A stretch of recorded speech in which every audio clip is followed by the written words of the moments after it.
100%. And I'm going to segue this one myself.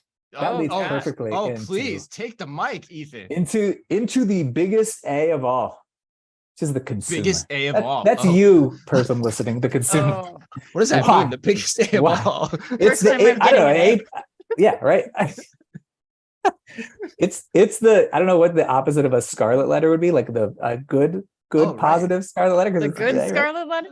Yeah, because it's the same letter. Maybe. Right? Depending on who you are, the scarlet letter We might not be started that off with bad. Poltergeist. What did you I expect? know, you're right. Yeah, you went Hawthorne on us. I'm pretty impressed. All right, nice Raising the drop. bar. We're going to end with Hemingway. But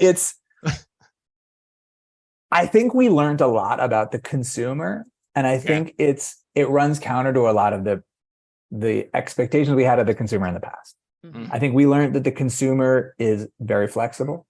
I think that we learned that the consumer is willing to shift around in order to make retail part of their life, and in-store or physical experiences part of their life.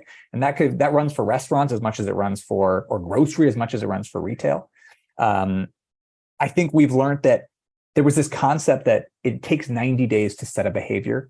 And if that behavior sets, it's here forever, right? That was kind of the big talk, especially early 2020, mid 2020, that was our conversation.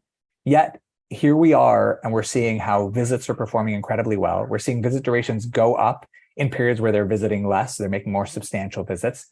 We're seeing a rational, thoughtful consumer. So when we look at things like the return to office or kind of, migration patterns, we're seeing shifts from high income places to low income places, where our high cost of living, high housing costs to low housing costs.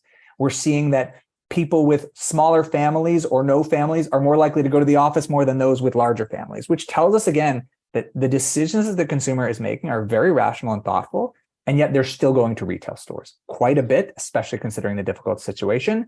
And I think that speaks to a very powerful opportunity for physical retail specifically, and the role it plays in the wider omni-channel conversation.